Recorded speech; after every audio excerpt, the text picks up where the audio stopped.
Olá, bem-vindo. Mais uma semana, mais um E2 cheio de novidades.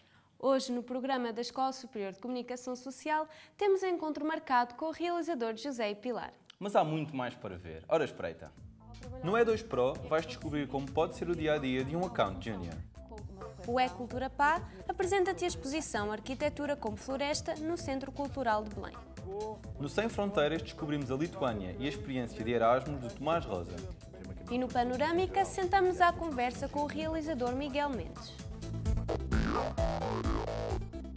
Quantas vezes já ouviste falar de profissões da área da comunicação e não fazias a mínima ideia do que se tratava? Eu acho que account junior pode ser uma dessas profissões. Mas ainda bem que encontramos a Ana Rita Teixeira, a antiga aluna da escola. Ela vai explicar-nos o que faz, afinal, um account junior.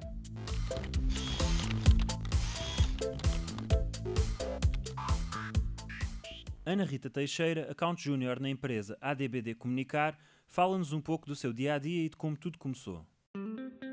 O meu nome é Ana Teixeira, licenciei-me em jornalismo na Escola Superior de Comunicação Social, comecei com a função de clipping e atualmente sou account junior na agência ADBD Comunicar. A ex-aluna da ESCS, licenciada em jornalismo, explica como é necessário passar por funções de clipping antes de assumir o cargo de account junior, de forma a que se consiga adaptar melhor ao trabalho. Eu cheguei à account junior primeiro com uma fase inicial em que só fazia clipping, ou seja, a minha agência trabalha com uma série de clientes nos mais diversos setores. Eu cheguei, foram-me apresentadas as temáticas associadas aos diferentes clientes e aquilo que eu tinha que fazer numa fase ainda muito inicial era ler todos os jornais que saíam diariamente, jornais, revistas, etc. Portanto, toda a imprensa escrita e online, e identificar em que meios é que os meus clientes apareciam, de que forma é que falavam deles, se era por intermédio de ações que tinham sido feitas pelos accounts da agência ou se não tinham sido, mas de qualquer forma eles vinham referenciados. E só mais tarde é que, depois de estar bem por dentro daquilo que era cada cliente com o qual trabalhávamos, é que foi decidido que eu ia desempenhar uma nova função, como account junior, que é o que faço agora.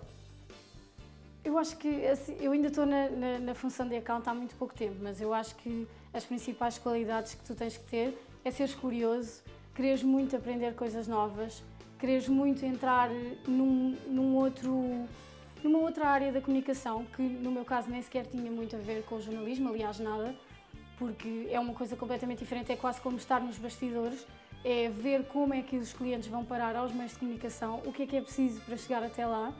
E por isso eu acho que as características são mesmo essas, é teres muita vontade de aprender coisas novas, seres muito curioso, muito dinâmico, acima de tudo muito proativo, tentares sempre aproveitar ao máximo tudo aquilo que os outros têm para te ensinar, porque realmente a comunicação é uma área tão vasta que nós nem temos noção da quantidade de coisas diferentes que podemos absorver ao final de algum tempo numa função. A Ana afirma que na sua profissão nunca há dias iguais, pois tem de analisar notícias diárias que divergem umas das outras. Um dia normal do meu trabalho é engraçado porque é completamente diferente o dia normal de um account e o dia normal de uma pessoa que faz clipping. O clipping é como se fosse uma fase muito inicial em que tu ainda nem sequer estás preparado para ser account. Eu acho que quase que tens que passar primeiro pelo clipping para poderes ser account, porque um dia normal de clipping é tu entras, lês todos os jornais, identificas, digitalizas, envias para os clientes. O dia de um account é um bocadinho diferente porque a função de account junior implica desenvolver planos de comunicação, comunicados de imprensa, press releases, toda uma série de novas coisas que tu não fazes enquanto estás na função de clipping. E aquilo que eu faço é chegar, ver o que é que há para fazer, naturalmente com os accounts séniores, que são quem me está a passar toda a informação que eu estou a absorver, e ajudar em tudo aquilo que posso, desde follow-ups, comunicados de imprensa, tudo aquilo que envolve as ações de comunicação de cada um dos nossos clientes. A profissional fala-nos de como é importante seguirmos os nossos sonhos para atingirmos os nossos objetivos. Acho que as pessoas cada vez têm mais tendência para assumir que a comunicação é jornalismo e é aquilo que sai nos jornais, aquilo que sai nas revistas, mas não é. A comunicação é um conceito, a comunicação social é um conceito muito mais abrangente e isso foi aquilo que eu aprendi ao longo deste ano, que eu já estou licenciada há cerca de um ano, e aquilo que eu aprendi é que a comunicação são uma série de áreas diferentes. Dentro de uma mesma área tu tens de tentar ser ambivalente, ou seja, não te foques só no teu sonho, naquilo para que tu estudaste, naquilo que tu querias ser. Tenta aprender o máximo de coisas possíveis para poderes desempenhar o máximo de funções possíveis, que foi o que aconteceu comigo. Eu tive durante algum tempo a fazer coisas ligadas ao jornalismo, nomeadamente numa revista e num programa de televisão, mas quando cheguei aqui percebi que tinha que aprender muitas outras coisas e que isso só me ia enriquecer mais a mim, ao meu currículo e à minha capacidade para enfrentar as dificuldades do mercado de trabalho. A parte preferida do meu trabalho é escrever, é tudo aquilo que envolve escrever. Não tanto aquela parte dos follow-ups, que é perceber se nós vamos ter um evento, que meios de comunicação é que vão estar presentes e quais é que vão escrever sobre isso. Não é tanto esse lado, mas mais aquele lado de escrever press releases, planos de comunicação. É aquela parte que envolve mais o pensar, o ter uma ideia criativa, ter uma maneira original de escrever que vai fazer os jornalistas agarrar aquela ideia e estarem lá. É mais essa dinâmica da escrita. Ser account é um desafio. A floresta é a origem e lança a luz sobre o futuro da arquitetura. Quem o diz é o japonês Sou Fujimoto, autor da exposição que o E-Cultura Pá foi conhecer. São mais de 120 projetos, maquetas e objetos que te mostramos hoje, na última semana da exposição no CCB. Ora espreita!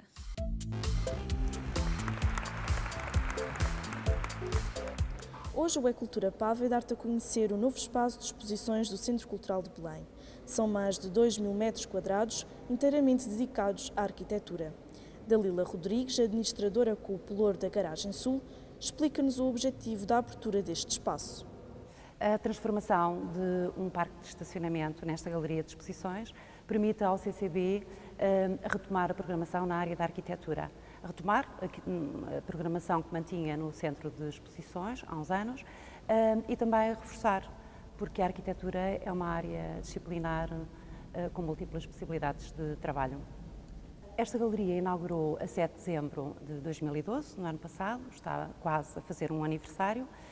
Inaugurou com a obra, com uma exposição dedicada ao trabalho do arquiteto Nuno Portas, com curadoria do arquiteto Nuno Grande, uma exposição que foi apresentada no âmbito de Guimarães, Capital Europeia da Cultura, e que itinerou aqui ao CCB. Seguiu-se uma exposição produzida especialmente para este espaço, do ateliê ARX, José Mateus e Nuno Mateus.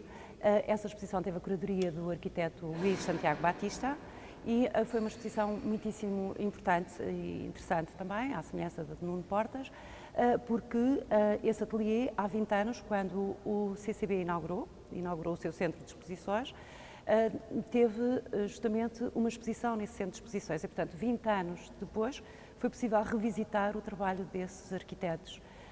E a exposição, evidentemente, não mostrava apenas a obra dos arquitetos, senão também uma reflexão muitíssimo interessante sobre a arquitetura em si mesma.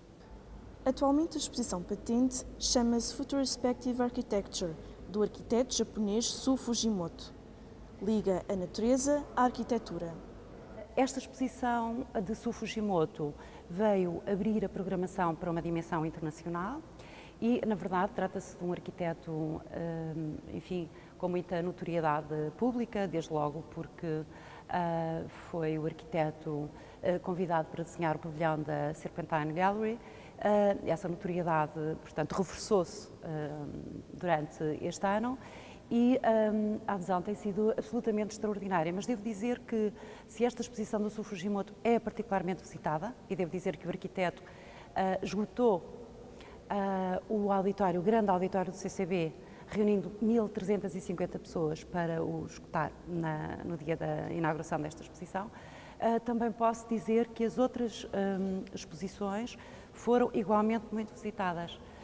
E, portanto, esta galeria, que tem 1.250 metros quadrados em espaço aberto, com condições excelentes para a apresentação de projetos de arquitetura, com estas galerias laterais que são ideais para a apresentação de filmes, visionamento de imagens, etc. É, na verdade, um caso de sucesso e o CCB pode assim alargar a sua programação e ter uma área disciplinar e profissional a trabalhar e a mostrar o seu trabalho no contexto da programação do CCB. Diogo Seixas Lopes, consultor para a programação da Garagem Sul, desvenda os planos futuros deste novo espaço. O plano futuro é continuar a apresentar exposições de arquitetura e, com isso, contribuir para uma consolidação da cultura arquitetónica em Portugal e não só, sendo que, no caso português, há uma forte tradição e uma tradição extremamente rica de relação entre sociedade e arquitetura, pelo menos recente, não é? E a Garagem Sul pretende fazer isso abrindo o leque de quais é que são as possibilidades de falar sobre a arquitetura através de exposições, sejam exposições mais monográficas, como é esta, que é a exposição sobre o trabalho de um só arquiteto, sejam exposições de cariz mais histórico, como será a seguinte, comissariada pela arquiteta Ana Vaz Mulher, que vai fazer uma espécie de revisão do que é que os gabinetes de arquitetura e urbanismo das antigas colónias portuguesas, de qual foi o seu trabalho durante as décadas de 50 e 60 e como é que esse trabalho era diferente da arquitetura que se fazia em Portugal. Portanto, isto vai desde a apresentação de trabalhos individuais até coisas mais gerais e mais panorâmicas e mais retrospectivas e mais históricas, não é? E tudo isso é abarcado pela arquitetura, que é sempre uma expressão material e concreta de quem nós somos. A Garagem Sul está aberta a toda a gente que queira visitar este novo espaço do CCB. Pagas 2 € de entrada e ficas a saber um pouco mais sobre o mundo da arquitetura. O Festival Tempo de Imagem volta a Lisboa até 22 de dezembro. O teatro, a performance, a dança e a imagem aliam-se por via do cinema ou do vídeo. O edifício sede da Fundação Carlos Gulbenkian recebe uma exposição inédita dedicada à azulejaria. Até 26 de janeiro podes visitá-la e conhecer o trabalho de alguns artistas como Alfonso Pleguezuelo e João Castelo Pereira. Um Inimigo do Povo é uma peça de teatro da autoria de Henrik Ibsen e fala sobre a descoberta de águas contaminadas numa cidade norueguesa, feita pelo personagem principal Dr. Thomas Stockman. Em cena no Teatro A Comuna e com a interpretação de Álvaro Correia. De Belém para a Lituânia, mais precisamente Vilnius, capital e cidade mais populosa deste país. Foi este o destino de Erasmus do aluno Tomás Rosa, que no semestre passado trocou o sol de Lisboa pelas temperaturas negativas de Vilnius.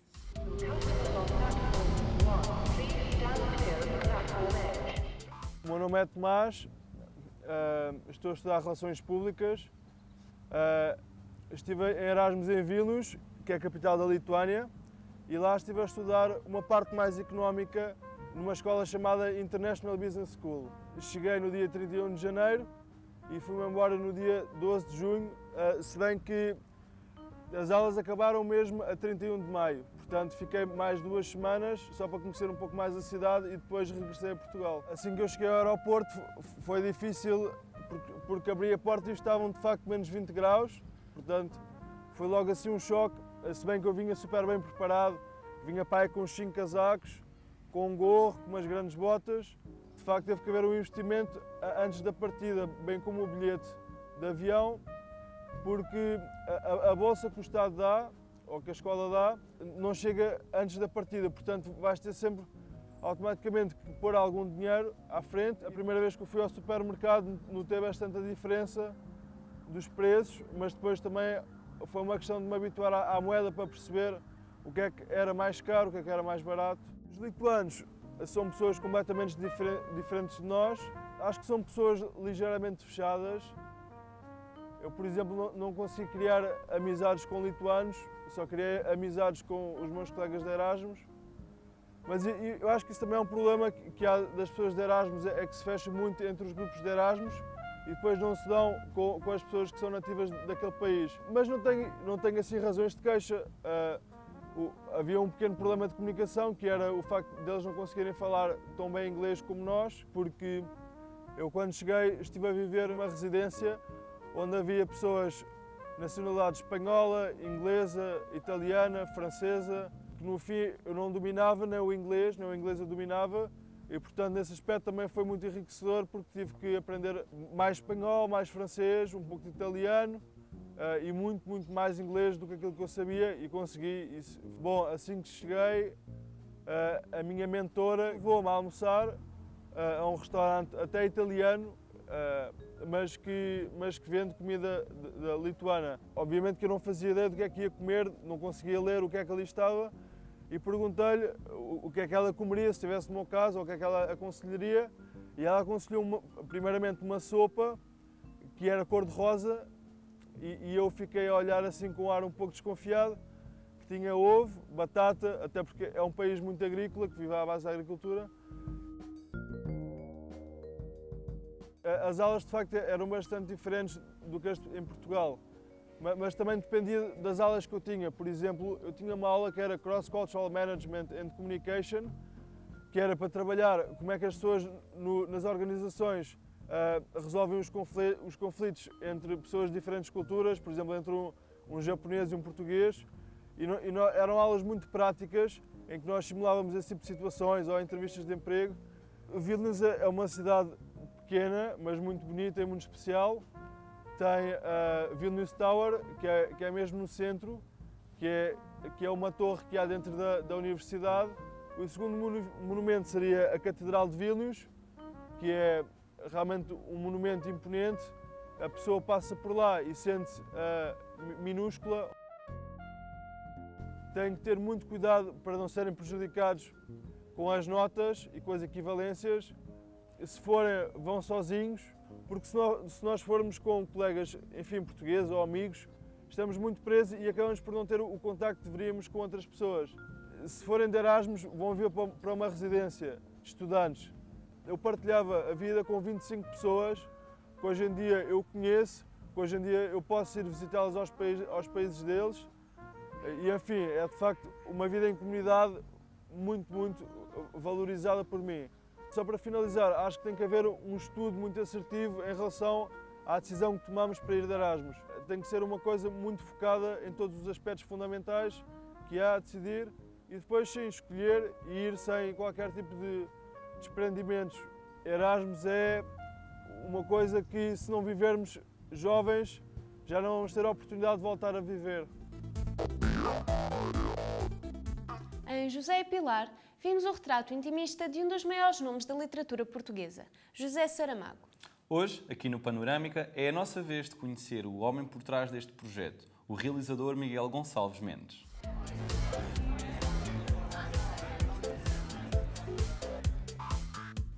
Olá, bem-vindos ao Panorâmica. O nosso convidado de hoje é Miguel Gonçalves Mendes, realizador e argumentista formado pela Escola Superior de Teatro e Cinema. Foi com o documentário José e Pilar que se tornou conhecido e ganhou vários prémios. Miguel, bem-vindo. Boa tarde. Como já foi referido, realmente um dos seus trabalhos mais importantes foi o documentário José e Pilar. Acredita que esta história é, no fundo, uma história de amor? Não, eu acho que é sem dúvida uma história de amor, porque estamos a falar de, não só de duas pessoas que partilharam uma vida durante quase 30 anos, como também era o próprio Saramago que dizia que a Pilar era o pilar da vida dele, não é? E que efetivamente o tinha transformado, que o tinha tornado uma pessoa mais generosa, mais aberta, mais Ele diz uma frase muito bonita, que ele diz que se tivesse morrido aos 60 anos antes de conhecer a Pilar, teria morrido muito mais velho quando chegasse a sua hora. E pronto, eu acho que só aqui já está a maior declaração de amor que pode ser feita a alguém. E portanto, nesse sentido, sim. Agora, eu acho que o filme é também muito sobre a morte, que é um tema que a mim me preocupa muito em geral. E acho que todos os meus filmes giram muito à volta da temática da morte. Mas também não deixa de ser um retrato, obviamente, do que é, nos dias de hoje, um escritor de uma dimensão quase galáctica, digamos, da forma como ele lida com a fama, com as solicitações, com os fãs, com os jornalistas.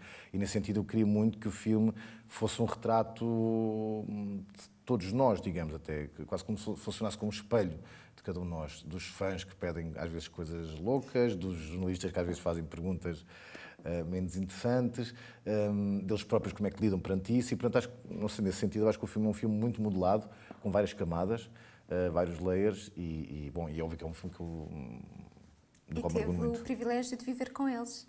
Bom, viver, não, mas sim, de acompanhar durante 4 anos a vida deles, isso sim, e isso é óbvio que é o meu privilégio que eu posso ter retirado do filme. Quer dizer, fico muito contente que o filme tenha tido o sucesso que tem, fico muito contente que as pessoas tenham gostado do filme e que o tenham sentido como delas, mas sobretudo, pessoalmente, nem sequer como realizador, como pessoa, o que eu agradeço mais aos deuses foi a possibilidade de ter cruzado com uma das pessoas que eu acho absolutamente extraordinárias. Então era realmente um admirador do escritor. Não, era absolutamente um admirador do escritor. Eu não tenho por hábito mitificar ninguém, mesmo. E eu tinha muita curiosidade, sobretudo, de conhecer uma pessoa cuja, bom, uma certa facção da sociedade, meio conservadora e não propriamente muito inteligente, que abominava a figura de José Saramago, não é? E eu não percebia como é que um homem que escrevia os livros que ele escrevia, com o grau de humanidade que ele colocava nos personagens, podia ser aquela figura cinzenta, tão criticada, exatamente. E então também tinha muita curiosidade também por isso, mesmo também por esse lado de conhecê-lo, sendo que de facto ele, sei lá, ele podia ser uma besta, isso às vezes acontece, os autores não são os livros, sendo que apesar de tudo eu acho que o Saramago é um autor que está muito presente nos livros, isto é, o narrador é ele, portanto, e pronto, mas sim, eu admirava-o imenso, era um grande fã dele desde a minha adolescência, já tinha lido tudo. E pronto, e escrevi-lhe, perguntei-lhe, o Sr. Saramago, gostava muito de fazer uma... E qual é a sua perspectiva dos filmes que foram feitos inspirados nas obras, como o do Fernando Meirelles? Minha perspectiva, a minha opinião. Opinião? Não estou a brincar. Não, quer dizer, já foram vários os filmes feitos baseados em obras de Saramago, O Embargo, de António Ferreira, O Ensaio sobre a Cegueira. Peças de teatro também, peças de teatro. Não, quer dizer, bom, para além de serem veículos fenomenais de divulgação da obra de um determinado autor, acho que são sobretudo veículos fenomenais de divulgação do próprio país e da cultura portuguesa. Uma coisa que a mim me impressiona muito e que me deixa muito contente e orgulhoso é ver a quantidade, sei lá, de italianos, de espanhóis, que estão à porta do Convento de Mafra com o memorial do Convento debaixo do braço. Ou pessoas agora que vão com a viagem de Portugal ou as pequenas memórias à Azinhaga. E eu acho que isso é algo, é uma dívida que nós nunca poderemos retribuir ao Saramago, tudo o que ele nos deixou. E quais são as suas maiores influências a nível cinematográfico? Para te dizer a verdade, quer dizer, eu acho que nós estamos contaminados de 500 mil coisas e, obviamente, 500 mil referências culturais. Mas eu não tenho, tipo assim, uma... Não houve nada que o fez. É por esta pessoa que eu quero ser realizador? Não, acho isso um bocado bimbo, se queres dizer a verdade. Mas não, quer dizer, há não sei quantas coisas há não sei quantos realizadores que eu admiro muitíssimo, que quem me dera a mim, algum dia se quer chegar a um calcanhar do que essas pessoas fizeram, mas não, quer dizer, mas não é o meu trabalho não se baseia nisso, mas sabe, posso dizer que gosto muito do Wong Kar-wai, posso dizer que gosto muito do Kubrick, para mim é o realizador mais incrível, mais extraordinário e mais versátil que eu conheço, mais completo. Posso dizer que gosto muito do Gus Van Sant, posso dizer que gosto muito do Hitchcock, quer dizer, do Almodóvar, tudo isto, não é? Mas como eu te disse, eu não tenho por hábito mitificar ninguém, nem a obra de ninguém. Quer dizer, eu posso gostar muito de determinada obra, mas sei que é feita por um ser humano e sei também de todos nós, nada, eu sei que isto é horrível dizer, mas nada restará. Portanto, também... Mas foi por ter essa visão própria sua que em 2002 fundou a Jump Cut, a produtora de teatro e cinema? Não, foi por achar, isto agora pode parecer muita soberba da minha parte, muita sobranceria, mas a sério que não é. Foi por achar que se eu estivesse à espera que as coisas me acontecessem ou que alguém um dia descobrisse o quão genial eu era, eu não queria fazer nada, ia estar à espera até aos 50 anos para ter um apoio do Instituto de Cinema para poder fazer um filme. E eu não queria isso. Portanto, eu criei a minha própria estrutura legal para poder produzir filmes, os meus e das pessoas que estavam à minha volta e que eu admirava, e foi por isso que nós fomos a Jump Cut. Pronto. E depois também fui vendo, efetivamente, que mesmo comparando com grandes produtoras aqui no nosso país, que eu fazia um trabalho muito mais completo e muito mais competente do que elas, e, portanto, mais valia manter a minha pequena estrutura do que destruir os meus filmes em determinadas produtoras que acham que promover um filme é por um anúncio no Público ou no DN. Isso não é promover um filme.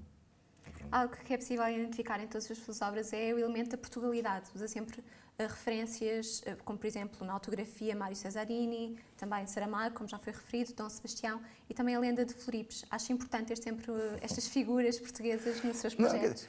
Não, é assim, a questão é, eu sou português.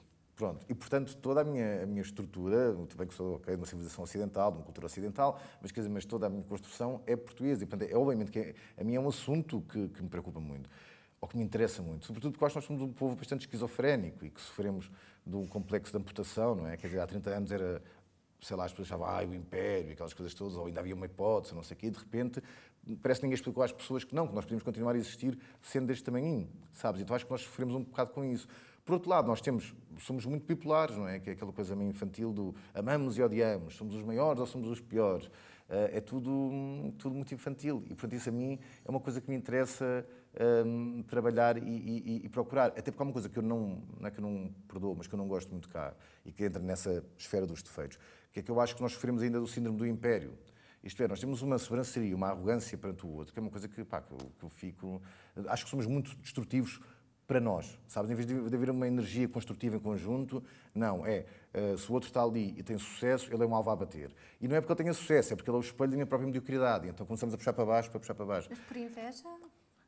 Se calhar, sim, inveja, mas acho que é mais infantil que isso. Acho que é mesmo só para que o outro não se destaque, sabes? É tão infantil, tão básico, tão primário como isso. E depois é uma pena, sabes? Porque a questão é esta, eu posso odiar aquele tipo que está à minha frente. É verdade, ele pode ser uma besta, eu posso achar que ele faz um trabalho de merda, seja o que for. Mas o facto é que o sucesso dele, imagina até um filme que ele faça, que consegue atingir determinado público, seja o que for, está a contribuir também para mim.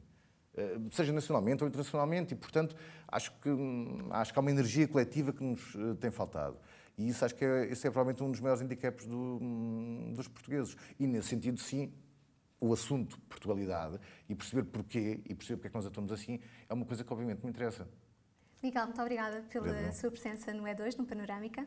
Miguel Gonçalves Mendes ficou conhecido pelo documentário José e Pilar, com o qual foi candidato à corrida aos Oscars. É a paixão que dedica a todos os seus trabalhos que o torna um caso de sucesso na sétima arte em Portugal. Este foi mais um Panorâmica. Hoje ficamos por aqui. Mas marcamos já encontro para a próxima semana, à mesma hora. Até lá!